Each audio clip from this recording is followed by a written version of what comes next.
A momentary lapse led me into the realm of heart-wrenching narratives. The system proclaimed that once the heartache value reached its zenith, I could return to my original world. I nodded thoughtfully in acknowledgement. Before Ningxiang could inquire if I might lend my ancestral bracelet to his childhood sweetheart for the sake of appearances, I preemptively spoke. Lu Chuan visited our home today and inadvertently shattered the wish jar in the master bedroom. He did not do it intentionally, so you ought not to hold it against him. After all, he is merely my neighborly brother. Seeing his evident discomfort, I decided to gift him the set of steel pens from the study, to spare him the burden of guilt. The wish jar was a birthday gift from Ningxiang, commemorating my 20th year, containing 999 stars crafted painstakingly over the course of a month. The set of pens was a custom-made wedding anniversary gift from me to him. Ningxiang's complexion turned as pale as parchment, his gaze a mixture of shock and disbelief. Just as the system screamed in protest to thwart my indiscreet words, I noticed the heartache value rising by one notch. The system. I chuckled softly. You never specified that it must solely be the female who suffers. Indeed, inflicting torment upon the scoundrel can equally fulfill the task. 1. Ningxiang's lips parted slightly, his voice hoarse. Why did Lu Chuan come to our home, and to the master bedroom at that? I maintained an air of indifference. He returned to the country today. I picked him up from the airport and casually invited him over to visit. Given that we were childhood neighbors, it seemed quite natural. But he broke the gift I gave you. He shouted, suppressing his anger. I impatiently rubbed my ears. I know, but why are you shouting? It's just a glass bottle. If it's broken, it's broken. If it really bothers you that much, I can buy you another one. Ningxiang clenched his fist. Is it merely about the bottle? It contained 999 stars of the sky, each one meticulously folded by my own hands, inscribed with my heartfelt words for you. Do you not cherish it at all? You also gave our wedding anniversary gift to him. What exactly is your relationship with him? By Fong, do you even regard me? Oh, he's really upset. TSK. I responded with a tone of disapproval. Enough of this pettiness. I've already told you, he's just a neighbor. I merely see him as an older brother.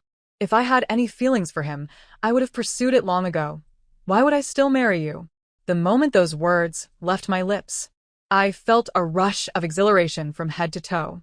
Finally, I had uttered a classic line from this tormenting narrative.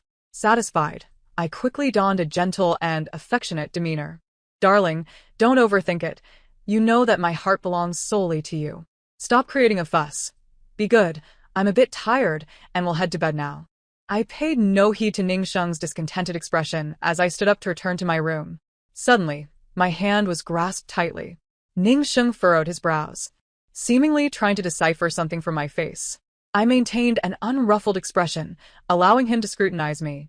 After a long pause, he exhaled deeply, suppressing his emotions as he spoke. Fine, just be more careful in the future.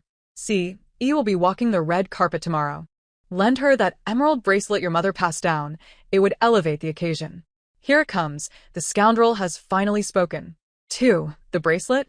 Oh, dear. Why didn't you mention this earlier? I exclaimed in surprise. What do you mean? Tomorrow night, Lu Chuan is hosting his personal concert in the country. And Lu Ai will also be attending. They will be interviewed together.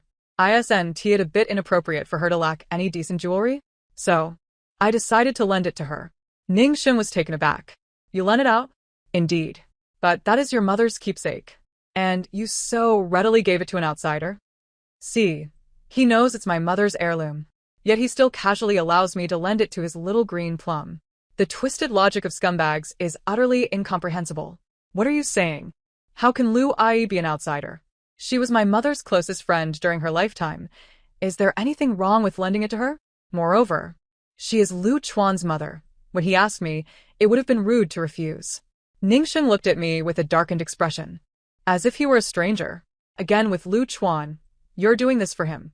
He opened his mouth, seemingly to say more, when his phone suddenly rang.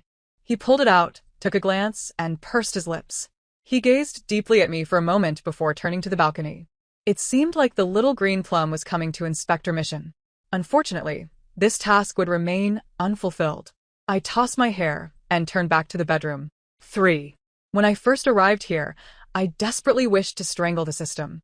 This was the epitome of a heartbreaking narrative. The male and female leads, Having loved and understood each other through 6 years of courtship and 4 years of marriage, found everything shattered by the arrival of the male lead's childhood sweetheart. For her sake, the male lead lowered his standard step by step, allowing the green plum to frame the female lead, ultimately driving her into depression and leading her to take her own life. Only after her death did the male lead come to regret his actions. This scoundrel was indeed despicable. You could say he loved the female lead, yet he was also double-minded, relying on her unwavering devotion while consistently siding with the green plum, leaving her to suffer endless grievances.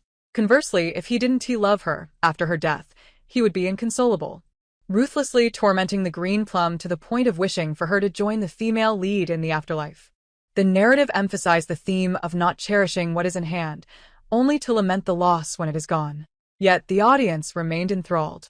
However, in this type of story, the scoundrel genuinely loves the female lead, which is me by Fong.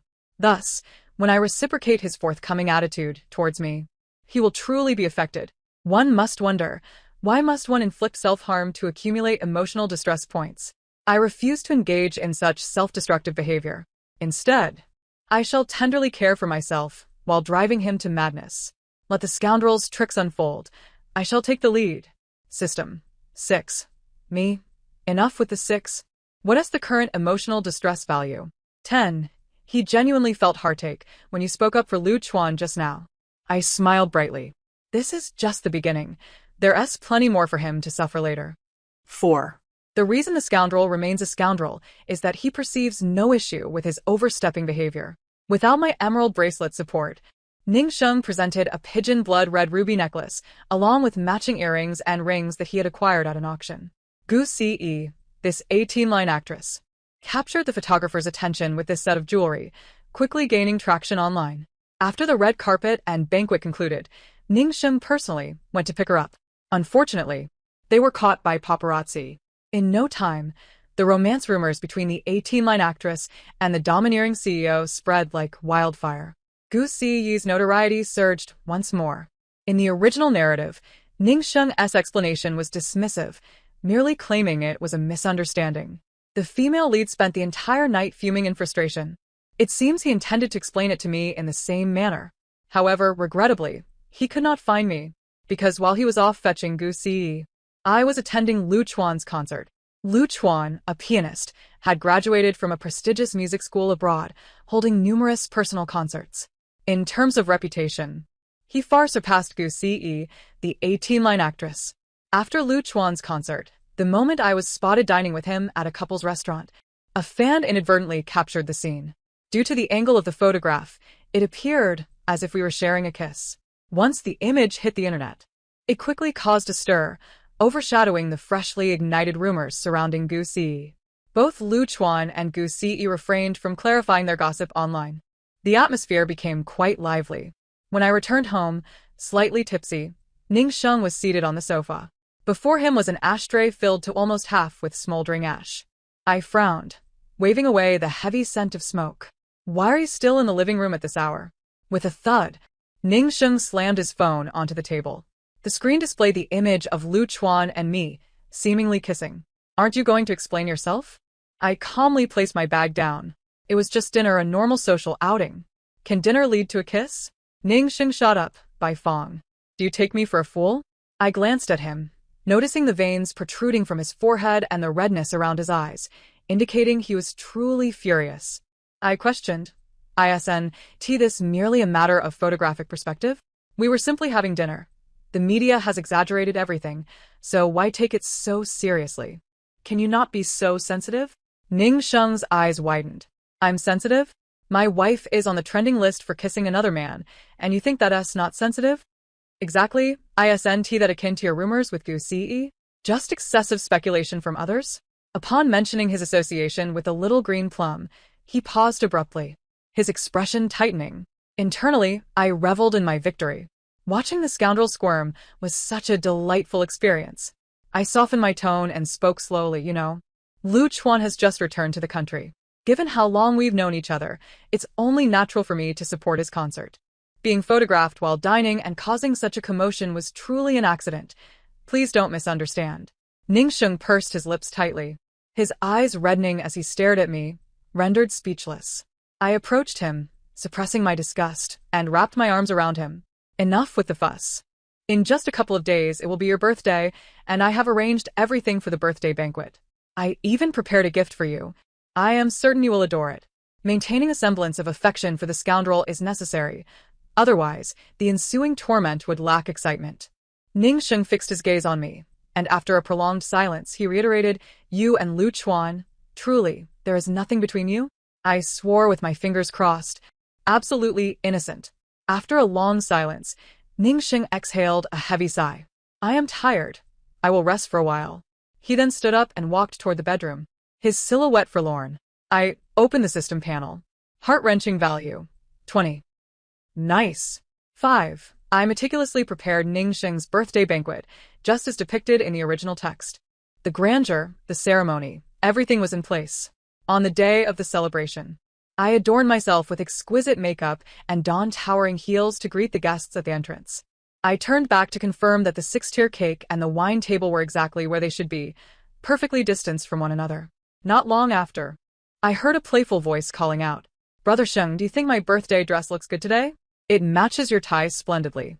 Gu Si, clad in a deep blue strapless dress, dashed into Ning Sheng's embrace, drawing the attention of the crowd. "How old are you to still be acting cute?" Ning Sheng chuckled lightly as he playfully tapped her nose, allowing her to affectionately link her arm through his, as if she were the true hostess of the event. "Oh dear, I forgot to greet my sister-in-law." "Hello, sister-in-law. Thank you for arranging such a grand birthday banquet for Brother Sheng. It must have been exhausting for you." I smiled, crossing my arms, as I teasingly scrutinized her. "Sister-in-law, why do you look at me like that? Did I say something wrong?" Gu Si pouted, feigning innocence.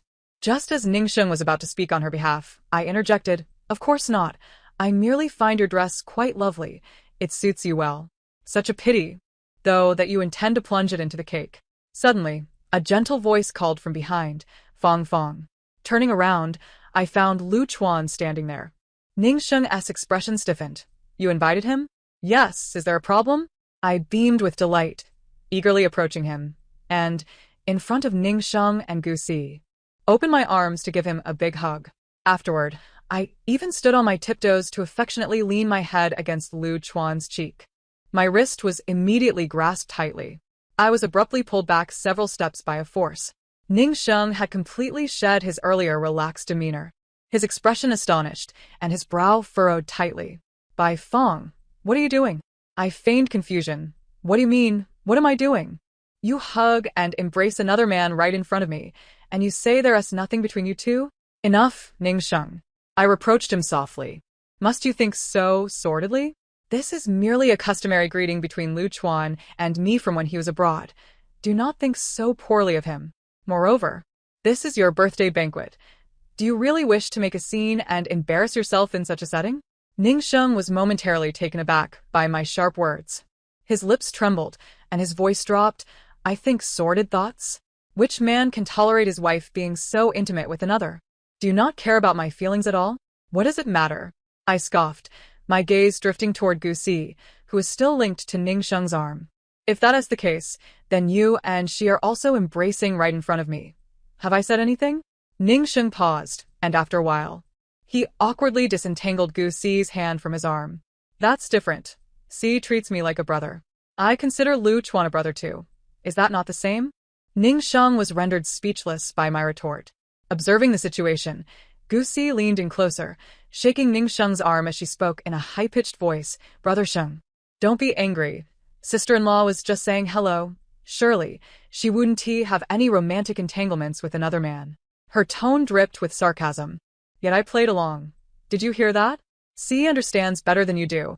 I truly don't know what you're so concerned about." Perhaps taken aback by my response, Gu Si fell silent. Ning Sheng's displeasure grew. He shot me a heavy glare, then shook off Gu Si's hand and silently walked away. How amusing. Once Ning Sheng left, Gu Si dropped her pretense. She suddenly leaned closer to me and whispered, "I thought you had the prowess to capture Brother Sheng's heart. Who knew you were just this? Tell me, who do you think Brother Sheng values more, you or me?" I chuckled lightly. "Does that even need guessing? He cares for me quite a bit. Just look at how jealous he gets when I greet someone. It's truly comical. Gusi was so enraged that her smile twisted into a grimace. She gritted her teeth. Is that so? Then let us wait and see. With that, she lifted her skirt and dashed toward Ningsheng. Lu Chuan took a couple of steps forward to stand beside me. Are you all right? I'm fine. I lifted a nearby glass of red wine, gently swirling it. Soon, we'll be able to put on a good show. In every tale of tormenting women, the subplot of the female antagonist scheming against the protagonist is inevitable.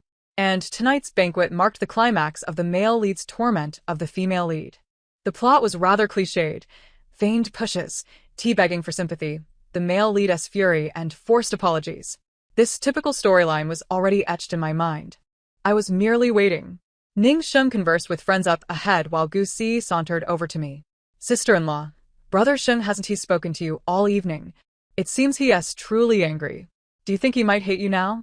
I raised an eyebrow, encouraging her to continue. If Brother Sheng knew you were bullying me, would he hate you even more? Should we try it out?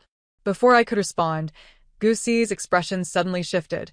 She gasped and pretended to be pushed, leaning back toward the cake. I merely observed, neither helping her nor dodging. Just as she was about to make contact with the cake, Lu Chuan suddenly appeared beside her, using his body to push her back. Gusi was abruptly straightened from her precarious position, while Lu Chuan stumbled sideways toward the wine table. A loud crash echoed as all the wine glasses fell to the ground, shattering into pieces. Lu Chuan fell to the ground, a long cut appearing on the back of his hand from the shards. Lu Chuan! I exclaimed in alarm, rushing toward him, inadvertently pushing past the concerned Ningsheng. Upon seeing Lu Chuan's bloodied hand, I clenched my fists, rage surging within me as I turned to Ningsheng. When did your jealousy become so pronounced? I have already told you that Lu Chuan and I are merely friends. Why resort to such petty tactics? My barrage of questions left both Ningsheng and Gusi bewildered. What do you mean, what I orchestrated? Was it not your suggestion? Gusi has no vendetta against Lu Chuan. Why would she deliberately push him? Isn't it simply because you disapprove of him that you had Gusi act this way? My anger intensified as I confronted them aggressively. The long-absent system suddenly materialized. You truly are a remarkable talent. You've turned the tables on them, making them suffer. I responded with a playful lilt. On the floor, Lu Chuan grasped my hand, blood streaming from his injuries. Fong, don't blame them. It's my fault for being careless. How can you say you're fine? I exclaimed, anxiety etched on my face. Your hands are meant for playing the piano. With injuries like these, how can you still hold a concert? Gusi was completely unprepared for the unfolding situation, merely insisting it wasn't his fault. I turned to admonish him sharply. Silence. Then I directed my stern gaze at Ningsheng, commanding, apologize to Lu Chuan. The system chimed in. Impressive. The heart-wrenching value is rapidly escalating. Ningsheng, pale and incredulous, retorted, I did nothing, and you expect me to apologize to him? By Fong, today is my birthday party. You want me to apologize to your childhood friend in front of everyone? My expression was one of exasperation. When one has done wrong, an apology is warranted. How can you not grasp such a simple principle? All eyes were drawn to us. Ningsheng's fists were clenched tightly, devoid of color, his neck taut, his eyes red-rimmed. And he remained silent for a lengthy moment. Lu Chuan's hand continued to bleed profusely. In a fit of urgency, I tore a corner of my gown to wrap around Lu Chuan's hand. No, this bleeding is excessive. You must go to the hospital. It's just a minor injury. After all, it's Ningsheng's birthday party. How can it be minor? Do you not wish to play the piano anymore? Come, let us go to the hospital. With that, I disregarded Ningsheng's furious gaze and took Lu Chuan's other uninjured hand, leading him out of the banquet hall. As I passed Ningsheng, I intentionally shouldered him with force, causing him to stagger and clutch the table for support, presenting the image of a heartless, unfeeling traitor. The system noted. Heart-wrenching value has reached 50. Did you see Ningsheng's expression? He looks as though he is about to shatter. Deservedly so. Does it feel good? I call this move preemptive strike. Whether I feel good is secondary, but I know you revel in this. Indeed. I could easily perform this role of the vengeful woman tormenting the scornful man for another 80 episodes. In truth, Lu Chuan's injuries were indeed minor. They merely appeared alarming. I remarked on how he was truly capable of inflicting such harm upon himself, suggesting he was somewhat aware of his limits. The treatment for his wounds was swift. Yet I deliberately lingered in the hospital for an additional half-hour, even witnessing him post on social media about my accompanying him to the hospital. The system indicated another rise in heart-wrenching value by 5. I smiled subtly. This plot twist was rather delightful. By the time I returned home, it was nearly 10 o'clock. Ning Sheng had not retreated to his room, but sat despondently in the living room, his head bowed. The air was thick with the acrid scent of smoke, mingled with alcohol, a most unpleasant combination. I cleared my throat softly and approached him, feigning a sigh of exasperation. You really overstepped today. Lu Chuan was invited to your birthday party as a guest, and regardless of your feelings towards him, it was inappropriate to humiliate him in front of everyone. Although I have already apologized on your behalf, given that he was injured, it would be prudent for you to find an opportunity to personally apologize later. Ning Sheng looked up, his eyes bloodshot with disbelief. His gaze dropped slightly, fixing on the coat of Lu Chuan draped over my shoulders. His expression twisted with rage, as if he wished to tear the suit apart. I calmly removed the coat and placed it aside. Don't overthink it. It's merely a bit chilly outside. I retrieved my bag and pulled out an exquisite little gift box. This is a present I selected for you. Happy birthday. Good thing it's not yet midnight. Ning Sheng pursed his lips and accepted the gift, pausing as he opened the box, a bitter smile crossing his face. This brooch must be a freebie. If I'm not mistaken, it's part of the same collection as the watch Lu Chuan is wearing. Truly, he was wealthy enough to notice such details. I averted my gaze momentarily, clearing my throat. How could it be a freebie? I merely purchased these two items simultaneously. That watch is a congratulatory gift for his concert upon returning to the country. Today has been exhausting enough. Let us not dwell on this any longer, shall we? Ning Sheng closed his eyes heavily, a bitter smile lingering. Bai Fong, don't you think you've changed? Of course, I had changed. I was now a character in a novel. Otherwise, it would be the original heroine sitting alone in the living room, sorrowful and shedding tears. Ning Sheng spoke slowly. You used to worry about me getting hurt. Even a scraped knee would send you into a panic. Do you remember that night when I had a stomach ache? It was just a case of gastroenteritis, yet you insisted on dragging me to the hospital. Seeing me frown made you cry, and from that day on, you would never let me order takeout if you could cook. And on our second anniversary, I crafted 999 starry flowers for you. You cried for a long time, burying your face in my chest, vowing to cherish those 999 love declarations forever, to reminisce about our love story with our children and grandchildren when we grow old. We have journeyed through so much together, from having nothing to achieving success. Why have you changed? You no longer worry about me. Instead, you wear another man's coat upon returning home. Bai Fong, do you truly still love me? Love? Not a chance. It would be foolish to love you. Scoundrels are like this. They do not feel pain until the whip strikes them directly. In the original narrative, Ning Sheng often stood by Gu Si's side, breaking the heroine's heart, and she had openly confronted him about it. Yet what had Ning Sheng said? He claimed she was merely idle at home, concocting unfounded suspicions, a bore and pretentious. Now he felt wronged, finally understanding pain. How deserved. I retained my composure. What are you saying? Of course I love you. Ning Sheng suddenly grew agitated. You defended your childhood friend in front of everyone. I did nothing, and you expect me to apologize to him. Is this what you call love? Ning Sheng. I surged to my feet. How long must this continue? I've said it countless times. Lu Chuan and I share nothing. What more do you want from me? You claim I have changed, but have you not? Ever since Lu Chuan appeared, you have targeted him at every turn, lacking even basic trust. Is this truly entertaining? Trust?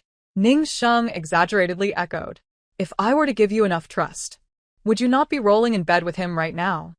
With a resounding slap, I struck Ning Sheng without restraint, breathing heavily as my chest rose and fell. Listen to your own words. You are truly becoming unbearable. Ning Sheng turned his face away, wiping his mouth with the back of his hand, his eyes dim and devoid of light. I turned my back on him. Living with your constant suspicion has drained me. Let us leave it at that. I no longer wish to argue. Reflect on your actions. As I strode towards my room, I heard a muffled sob escape from Ning Sheng's throat. The system indicated a rise in heart-wrenching value to 70. Once the door closed, I nearly laughed aloud. Cry, suffer. The more tears, the more exhilaration I felt. The system remarked, I can't help but think you might be a bit twisted. I smiled enigmatically. To deal with the twisted, one must become even more twisted. Before long, I heard the sound of the front door closing. Ning Sheng had left. In the original plot, Gu Si threw herself into the cake, and Ning Sheng harshly reprimanded the heroine in the banquet hall, forcing her to apologize before covering Gu Si with his own coat and taking her upstairs to a hotel room to shower. The washing lasted for a full hour. Subsequently, Gu Si donned a vacuum-sealed bathrobe, and the two of them embraced and nibbled at each other, while Ning Sheng failed to return home for the night. Then came the familiar scenario. Gu Si provocatively announced her pregnancy, leading the female protagonist to a state of despair where she contemplated divorce, yet the scoundrel obstinately refused, even confining her within the house, insisting that they were destined to be entangled together until death, which ultimately drove the female protagonist into a deep depression. Today, it is highly probable that Ningsheng has gone to seek out his childhood sweetheart. Drawing from my years of reading experience, it seems likely that tonight will unfold with Ningsheng drinking alongside her, lamenting his wife's perceived infidelities. Little Qing Mei will tenderly console him, professing her unwavering support. Ultimately, intoxication will lead to indiscretions, and the two will succumb to temptation. The system remarked, to be candid, your intuition is indeed quite astute. Your husband has already become intimately involved with his childhood sweetheart. I retorted with disdain. Do not repulse me. I do not possess such a distasteful husband. All right, let's discuss serious matters. What are your plans moving forward? I intend to continue the torment. Ning Sheng has already entwined himself with Qing Mei.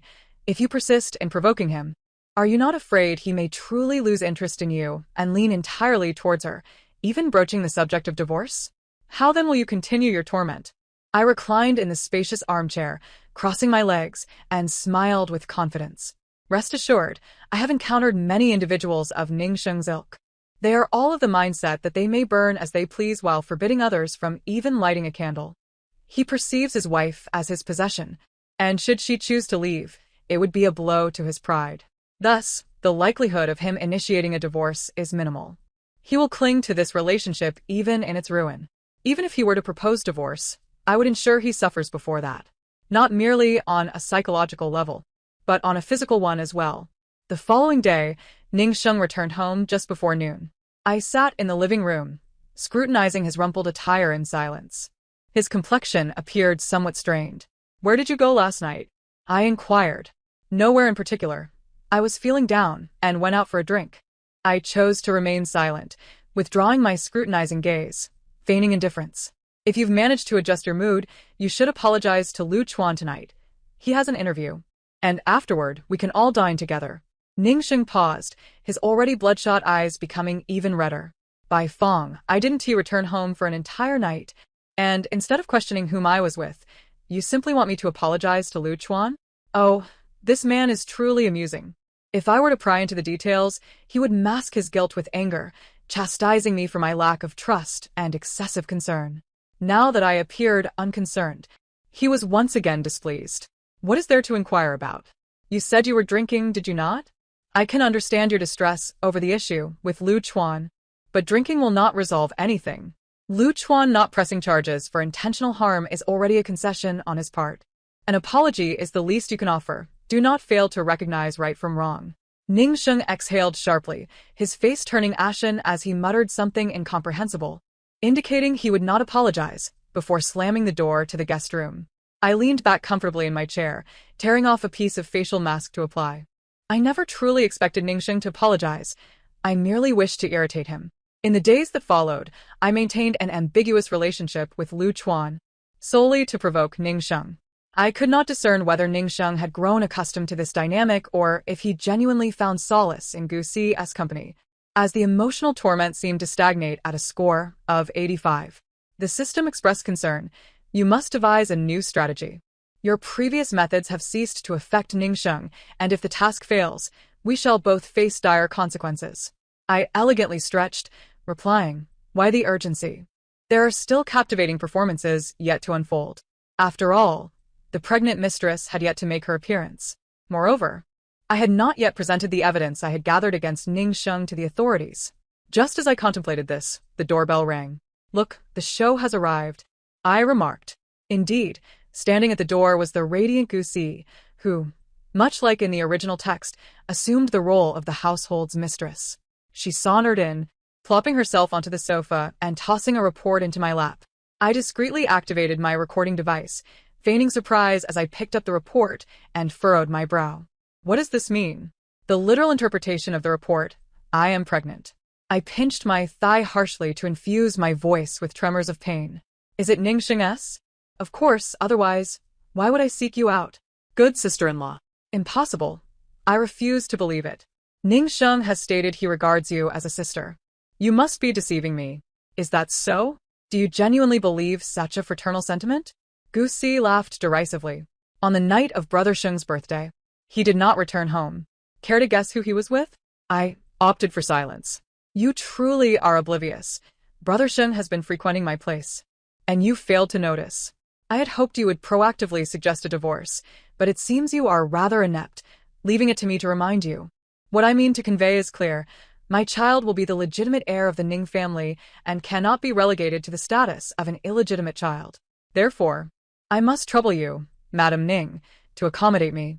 I was genuinely taken aback. The legitimate heir? Was she a remnant of feudalism? I internally berated her 10 times over before speaking in a low voice. This is merely a report.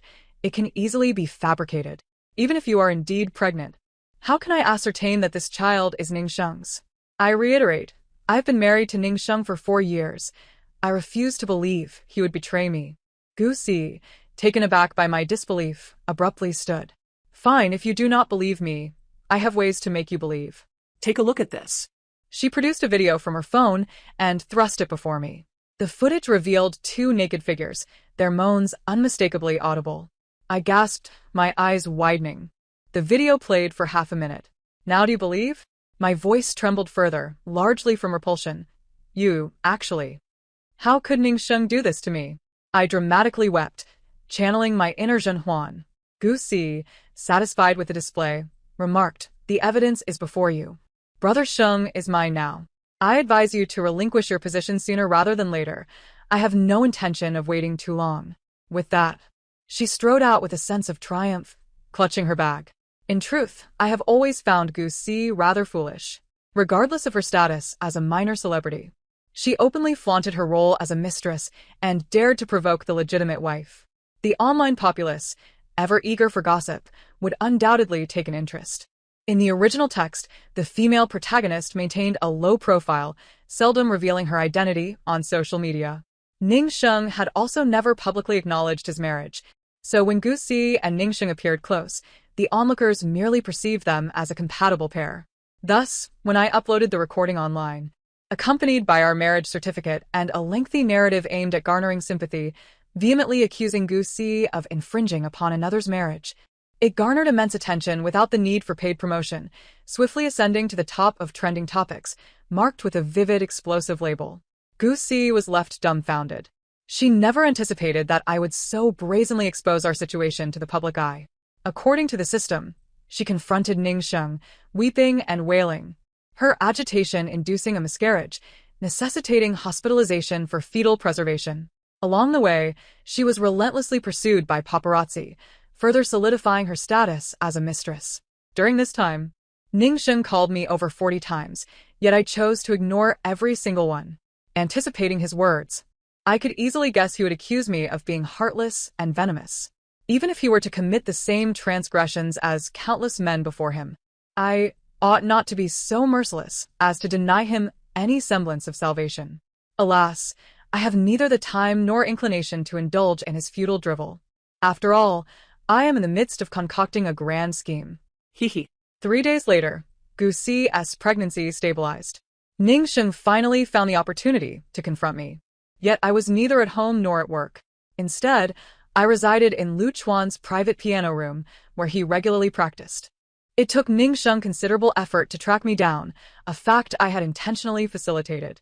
I inquired of the system, where is Ning Sheng now? Has he ascended the stairs? The system responded, he just exited the staircase and is nearing the door.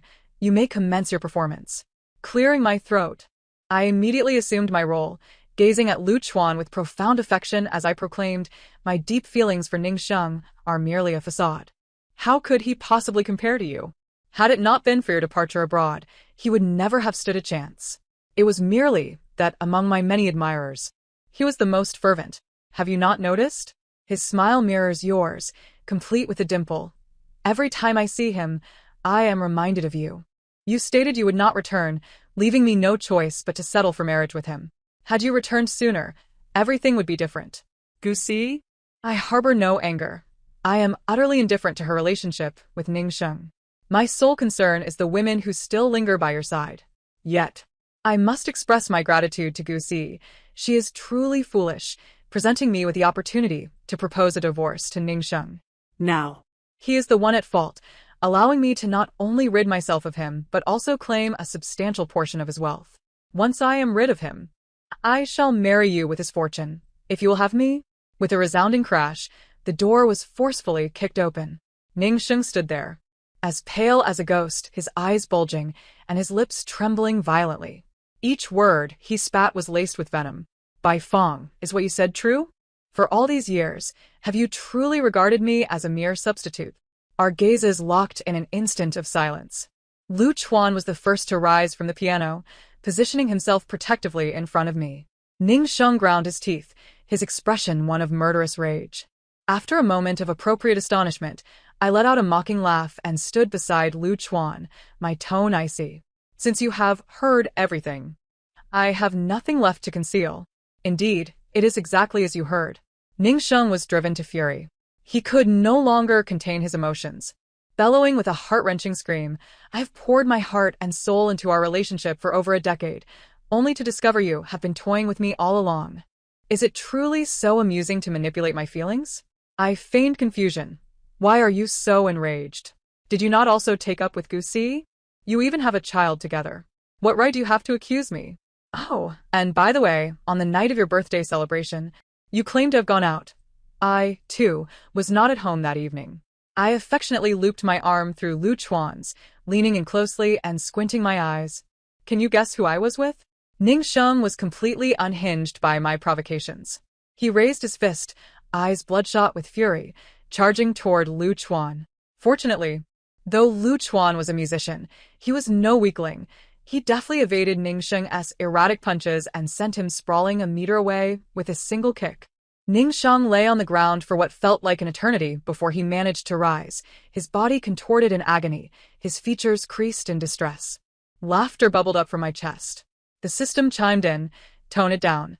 Even the wicked female antagonist doesn't laugh as brightly as you." Of course, my amusement stemmed from sheer enjoyment. If the narrative of tormenting women could unfold in such a manner, the medical profession would surely witness fewer cases of mammary gland hyperplasia. I asked, what is the heart-wrenching value now? 95, excellent. Just one final blow remained. Ning Sheng, gripping the door handle, slowly regained his composure. After a violent bout of coughing, he stared at me, ashen-faced. I was truly blind, failing to see you two for the shameless couple you are. Bai Fong, do you not fear retribution for your actions? I smoothly retorted, retribution for me? And what of you?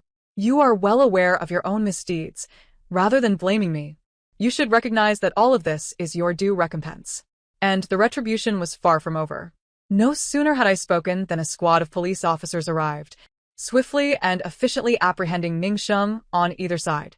Mr. Ning, we have received a formal complaint regarding your involvement in illegal fundraising, embezzlement, and misappropriation of funds during your tenure at the company. Please accompany us for questioning. Ning Sheng's expression turned blank.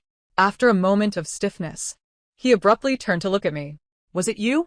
I maintained a composed smile and nodded slightly. He resembled a caged beast, straining with all his might to break free, though he remained firmly restrained. His eyes were bloodshot with rage. Why? The Ning Fong Group was a creation of ours, a culmination of both our efforts. Destroying it benefits neither of us.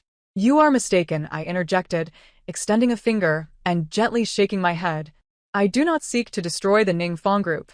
I aim to obliterate you. Tell me, once you are imprisoned, who do you suppose will take the reins of the Ning Fong Group? In an instant, Ning Sheng's strength evaporated. The fire in his eyes extinguished as despair enveloped him. The evidence I had gathered implicated him in some substantial enough to ensure a decade behind bars. After all, in the original narrative, he had committed acts of confinement against the female lead, leaving little doubt about his unscrupulous dealings. I had previously stated that my torment of him would not merely remain psychological. Ning Sheng was forcibly taken away by the police. As he exited, he grasped the doorframe and lifted his gaze.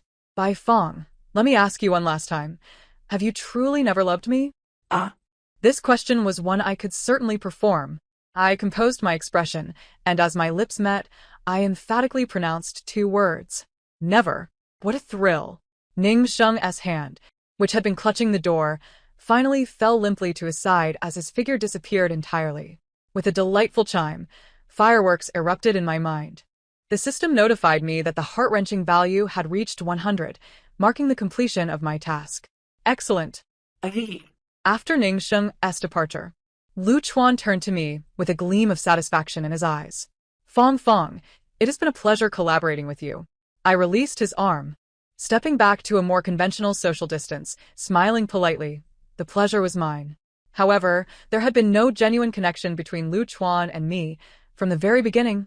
Our relationship had solely been one of mutual agreement. I had utilized him to bring down Ning Sheng, and upon achieving my goal, I would grant him a 5 stake in the Ning enterprise. No one would ever turn down a financial gain. Suddenly, Lu Chuan stepped closer. Fong Fong, you are quite astute. I have always had an affinity for intelligent women. Now that you have freed yourself from Ning Sheng, does this mean I stand a chance? Stop. I held my palm outward, firmly halting Lu Chuan's words. I'm afraid I currently have no interest in men. Neither this one nor that one should dare approach. With a toss of my hair and a click of my heels, I sauntered out of his piano room, my head held high. The sun seemed to celebrate my triumph, showering me with radiant light. I asked, impressive, isn't it? The system replied, indeed, quite impressive, I must say. I have gained some insight. Are you considering a long-term collaboration? I have several scripts featuring wicked female antagonists. I responded, no need for that. Farewell, this is merely a strategic measure against scoundrels. Not an act of true malevolence. My lifelong wish is for scoundrels to keep their distance and for world peace. Perhaps you should relay this to your internal system. Refrain from continually producing mindless tales of female suffering. The readers, too, have their limits. Never mind. I cannot concern myself with the affairs of others. I merely hope that my sisters remain vigilant in their judgment of men. At present, the most crucial matter is to return home. This concludes the narrative. Thank you for listening, and until we meet again in the next tale.